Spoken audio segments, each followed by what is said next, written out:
Oi, gente!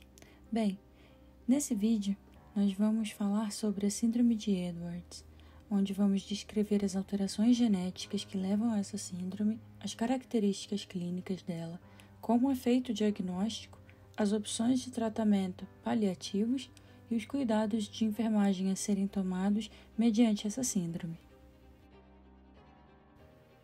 Mas como e quando ocorre a mutação genética causadora da Síndrome de Edwards? A trissomia do 18º cromossomo é a segunda anomalia mais comum, ficando atrás apenas da síndrome de Down. A maior parte dos pacientes portadores dessa síndrome apresenta trissomia regular, sem mosaicismo, ou seja, cariótipo de 47XX mais 18 ou 47XY mais 18. Isso quer dizer que acomete tanto homens quanto mulheres. Dentre os restantes, aproximadamente metade é formada por casos de mosaicismo e a outra parcela por problemas mais complexos como aneuploidia dupla e translocação. Essa cromossomopatia foi descrita pela primeira vez em 1960 por Edward e colaboradores. Cerca de 95% dos embriões portadores da trissomia 18 evoluem para aborto espontâneo ou óbito fetal, nascendo apenas 5%. A mortalidade pós-natal da trissomia 18 é elevada, tendo estes recém-nascidos uma sobrevida média inferior à de uma semana. Globalmente, menos de 5% dessas crianças atingem o primeiro ano de vida. A Síndrome de Edwards é uma cromossomopatia caracterizada pela trissomia do 18º cromossomo, ou seja, o 18º cromossomo, por alguma razão, não vem em pares, e sim em trios. Isso pode ocorrer de 3 formas distintas, sendo trissomia livre do cromossomo 18, esta acaba sendo a forma mais comum da trissomia, normalmente representando de 90% a 95% dos casos. Mosaicismo, que é quando ocorre uma alteração genética que compromete apenas partes das células, ou seja, algumas células têm 46 e outras células têm 47 cromossomos. Essa condição representa menos de 10% dos casos. Ou ainda, pode ser por translocação. Condição essa que pode ser definida por uma anomalia cromossômica causada pelo rearranjo de partes entre cromossomos não homólogos, e assim como o mosaicismo, essa condição acomete menos de 10% dos casos. Embora não seja tão comum, a síndrome de Edwards acomete 1 a cada 6.000 nascidos. Normalmente, essa síndrome acontece em consequência da idade avançada do óvulo. E por que isso? No caso, a mulher já nasce com todos os óvulos que serão liberados ao longo da sua vida fértil. Portanto, a idade do óvulo e da gestante é a mesma. A proporção de incidência de cromossomo extra derivada da mãe é de 3:1, derivado do pai.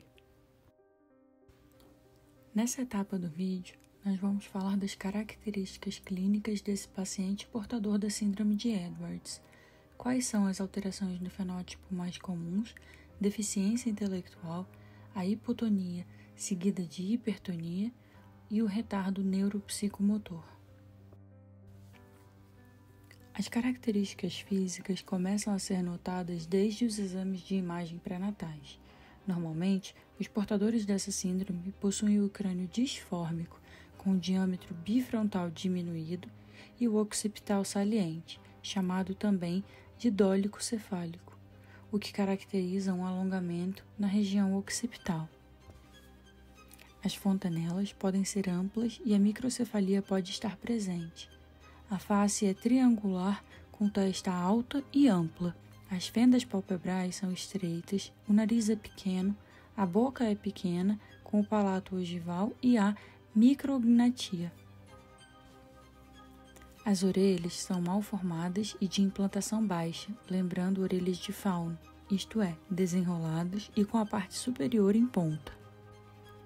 O occipital proeminente, o micrognatismo e as orelhas de fauno constituem os sinais mais importantes da dismorfia craniofacial presentes nesta síndrome. Os portadores da síndrome de Edwards também são acometidos por um retardo em seu crescimento. desde o período embrionário, ainda na barriga da mãe, eles sofrem com esse retardo, sendo considerados bebês PIG, que quer dizer pequeno para a idade gestacional. Podem ocorrer anomalias em praticamente todos os sistemas orgânicos. As anormalidades mais comuns que acometem esses pacientes incluem defeitos cardíacos em aproximadamente 80 a 90% dos casos, que são ocasionados pela hipoplasia.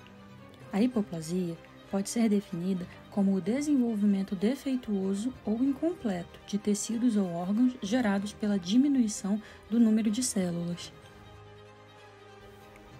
As características comuns acometidas nas extremidades são, em sua maioria, os punhos cerrados, a ausência de prega distal, a presença de prega palmar única, clinodactilia, que vem a ser uma curvatura anormal de algum dedo.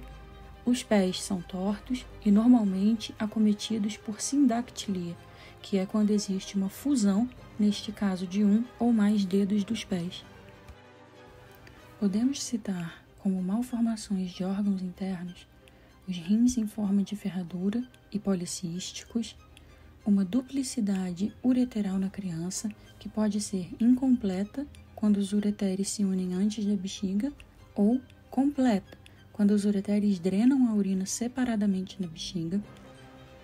Pode ocorrer também cardiopatia congênita, que é a anormalidade da estrutura ou função do coração, que surge já nas primeiras 8 semanas de gestação, quando se forma o coração do bebê.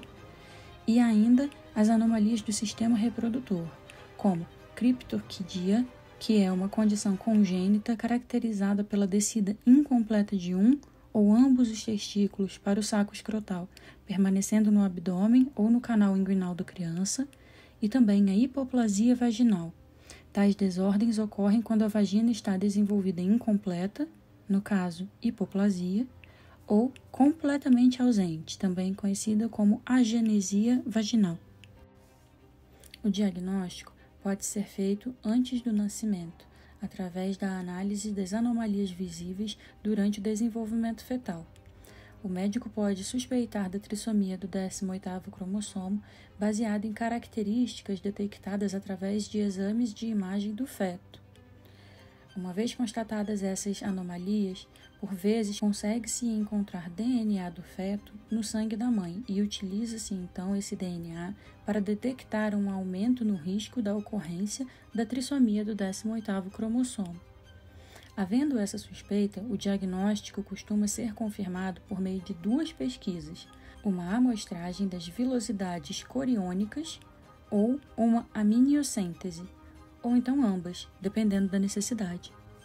O diagnóstico também pode ser feito após o nascimento, onde a aparência física do bebê pode sugerir esse diagnóstico da trissomia. Para confirmar esse diagnóstico, os cromossomos do bebê são analisados por meio de um exame de sangue. Como não existe cura para a síndrome de Edwards, o que resta a ser feito é apenas a execução dos cuidados paliativos.